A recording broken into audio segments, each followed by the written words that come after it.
I found myself in a weird position. Let me be clear, I think Mega Man Zero 2 is better than 1, and I think 3 is better than 2. But it's such a shame. I know I've mentioned this before, but as people keep mentioning in the comments, it's such a shame because Zero 1 actually tried stuff, branched out, and experimented a little bit with what you could do with the Mega Man game. And then Zero 2 and Zero 3 kind of went back to formula, right? They are superior games, but you could see how they're a little bit more lacking. It's a darn shame, though, because I was looking at the list. Some of you may know, I hope all of you know, but at least some of you probably know, that I have something called the golden number. That's the final score. Everything else is taken into account. Every other factor and feature of a game goes through like 12 separate formula steps in order to produce the golden number, and that's the final score. Previous to now, we had Mega Man 7, which scored at 13.34. That's not good. That's actually pretty bad, especially for a Mega Man game. Mega Man 11 scored 47.76, which is really good. That's substantially higher. To give you a bit of perspective, 01 scored 2.4. Now, anything above 0 is a net positive. That's how that works. 0 is the default, and we can go into the negatives with golden number. But 2.4 is not great. Mega Man Zero 2 got 20.67, substantially better. And 3 got 34.78, which is another big boost up, putting it at the second highest rated Mega Man game we've covered so far. Obviously, that's probably going to change because we have a lot of other Mega Men to cover, but you get the idea. Excuse me, nose is bothering me a bit too. So, what did this game do different than the previous one that was so much better? Well, the level design was tighter, the boss design was more interesting, and probably my favorite thing was they actually started really iterating. Now, there's two types of things in game design with regards to sequels or spiritual sequels or branching out or whatever that I tend to like. One is complete innovation. This is when you take something and try something completely new with it. A Mario RPG or a first-person Metroid are my favorite examples of this concept. But you get the idea, right? It's really taking something and saying, well, let's really go this way with it. Sometimes it works. Sometimes it doesn't. It's always a big risk. It is much safer to do iterative. This is more your Pokemon or... I'm actually having trouble coming up with an example. Your Mega Man, right?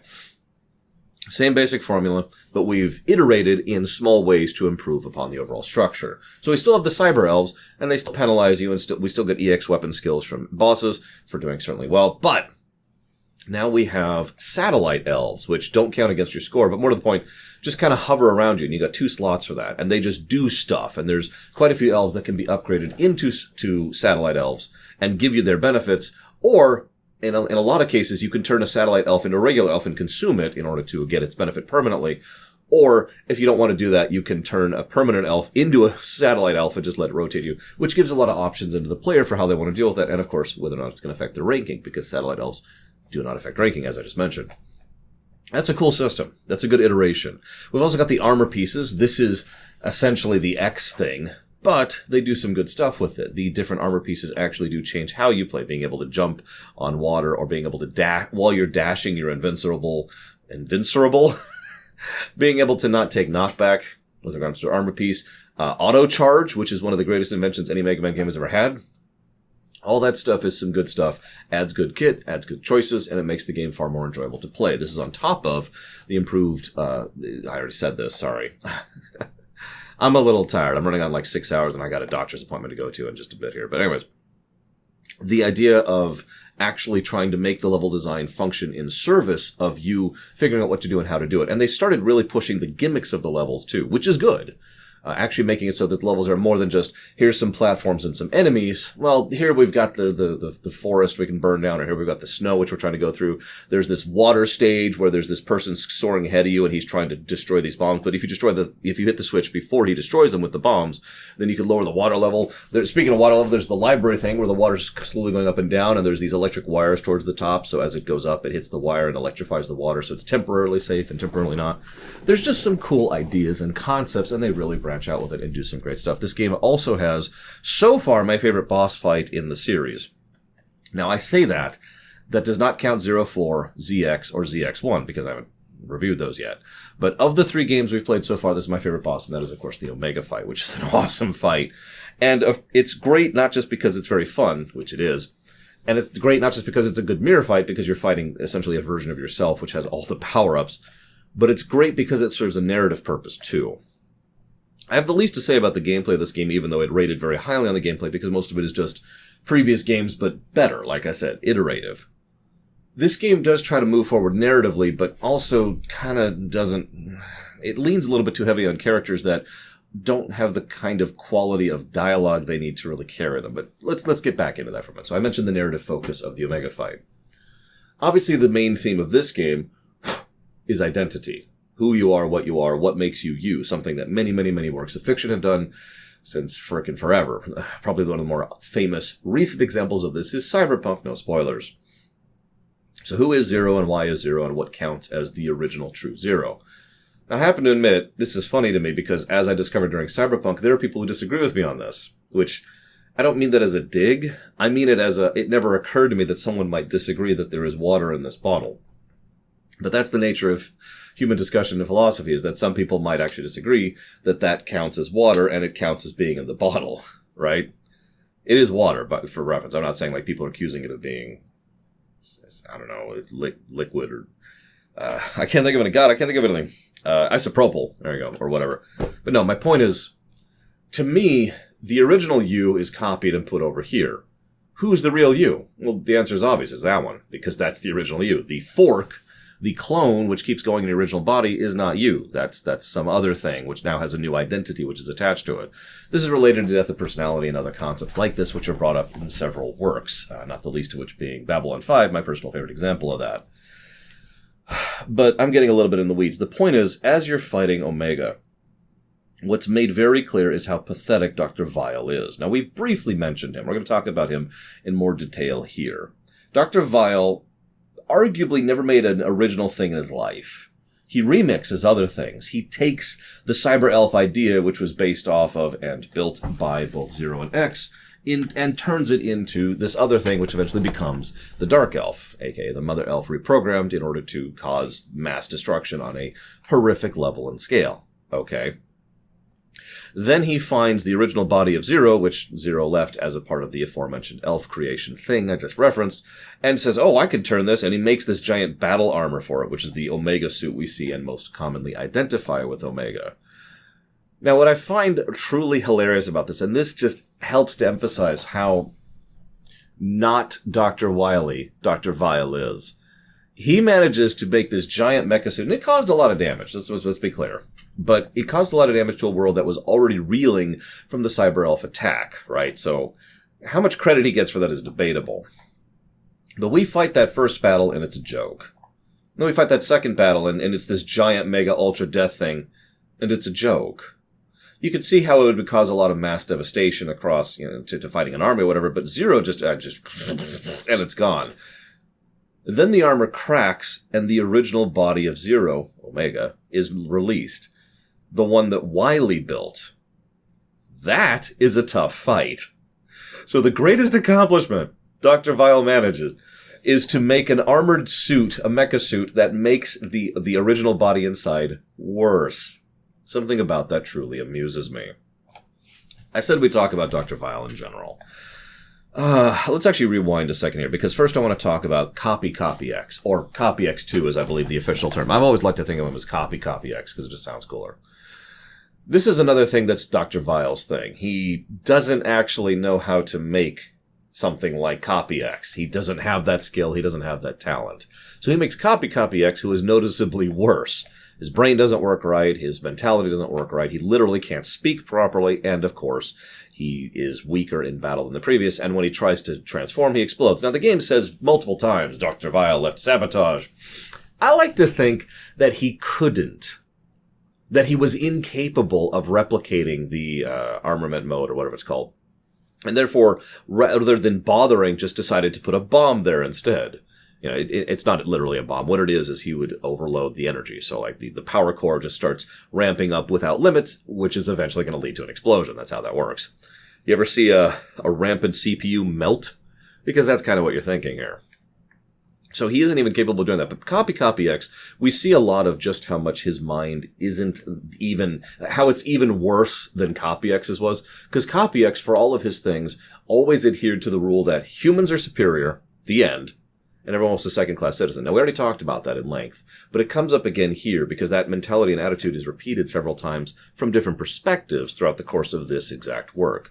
And Copy X is the first one who kind of gives us an insight into that, right?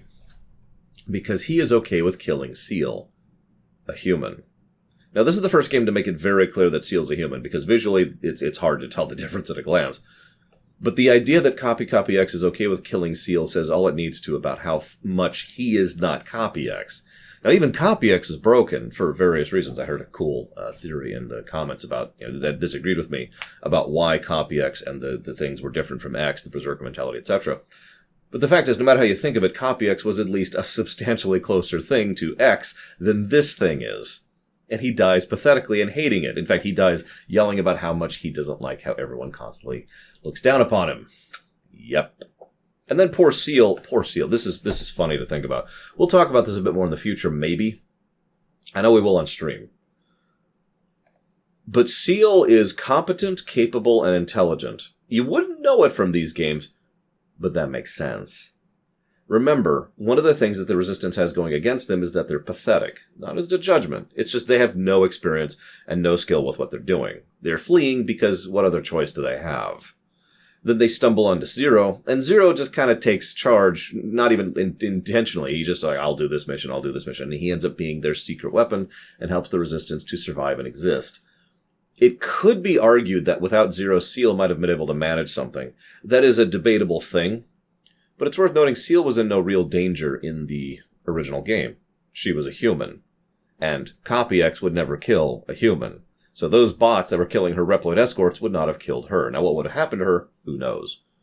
But my point is Zero, and later El Piso, serves as a crutch for Seal. Until she is absent both, spoilers, she will not, that's when she will actually reach the point of being capable of doing things on her own. And we do see that she is capable of accomplishing quite a bit.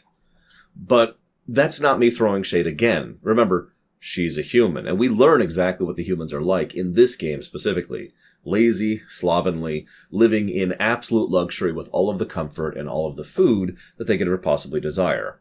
It is hinted several times in the second game and the third game that the direct cause of the energy crisis, the fact that they are consuming more energy than they are producing, is entirely due to the fact that the humans are using so much to live at a luxury status level. And it's causing detriments to the entire rest of their society, including the Reploids who are obviously serving them. So given that background, it makes sense why Seal is just so incapable of handling all this. It's entirely outside of her wheelhouse. But she grows and she learns when she has to and when she doesn't, which leads me, of course, back to Dr. Vile. One of the more interesting narrative beats this game has is how much Seal and Vile contradict each other. Seal absolutely relies on Zero. Dr. Vile, in this game, absolutely relies on Omega. In fact, it's made very clear that the only way he has the ability to control and dominate all the Reploids is through the Dark Elf, through Omega. Once that is cut, once that's severed, he no longer has the ability to, let's call it what it is, mind control all the Reploids across the area. So, both of them rely on their respectives pretty much absolutely. At least in this game. And I should probably go ahead and jump in and interrupt myself for a second to remind everyone that 03 was originally intended to be the end of this particular trilogy, and they were then pushed into making a 04, which kind of ties up a few things, and we'll talk about that more later. But I wanted to mention that because it makes sense why 03 could be seen as an ending. X is gone. He's either dead, because his code has deteriorated to the point where it can't sustain itself anymore, or he's gone on to the equivalent of the afterlife, which they actually mentioned several times in both the previous game and this one. The idea that there's cyberspace, but there's like another layer under that, which is where programs go after they're gone. We actually fight Phantom in one of these in this as an optional fight. So he is either on to the Reploid equivalent of the afterlife, or he's gone. Take your pick. It doesn't really matter. But either way, X is removed, the Mother Elf is cured, and the Cyber Elf plot in general is sated. The three Guardians die. This is something that wasn't even confirmed until an art book years later, in containing Omega to limit the damage. Dr. Vile is left powerless. Now, if you played 04, you're probably tilting your head at me, but remember, in this game, it is made clear that Dr. Vile is actually powerless and helpless and can't actually do anything. So you can see how it's kind of an ending there, right? Either way, Obviously, that's not the direction we're going to go with, but that's why I keep prefacing that phrase in this game. Because in this game, Dr. Vile very clearly demonstrates much of his mentality. He wants to dominate, to have everyone else serve him. The joy only a human can enjoy, the absolute ultimate pleasure that it is to force other beings to do your bidding. That one sentence says everything it really needs to about Dr. Vile. I've talked before about Lovecraftianness, right? About the idea of something being distant and having no actual care about you. It kills you because it's walking forwards and it doesn't even notice you as it's stepping on you. The more traditional devil concept or demonic concept is something that actively has malicious intent. It cares about you quite a bit because it wants you to hurt. In this very game, Dr. Vile had a point in time when he could have won. He could have just wiped out humanity, destroyed the Reploids, and had exactly what he's after and what he eventually goes for. Instead, he wants to drag it out. He wants them to suffer. He wants to hear the squeals of the pigs, direct quote. Now, you might say, well, that makes sense. After all, he's been tortured for about a century in this suit. Dr. Vile decided to reach out and cause the Elf Wars and wipe out a huge amount of civilization just because he wanted things to go his way. And he wanted to be in charge. He wanted all the Reploids to be sublimated and subservient to humans. I remind you, Reploids are sentient, sapient beings. That's important to reiterate on the off chance you don't know that, because this is just straight up, he wants mass slavery for an entire species. That was him before he was sentenced. He's always been horrible, is what I'm trying to say. And it's one of the reasons I like that Dr. Vile is not Dr. Wily, which was one of the original ideas being tossed around. Because Dr. Wily is not this evil, as we've talked about. You could argue whether he's evil or not. We had some comments about that in the comments before. But Dr. Wily isn't at this level. He never has been. This is madness. But that brings me to the other thing. In 4, Dr. Vile will specifically say a line. He says that I am the devil.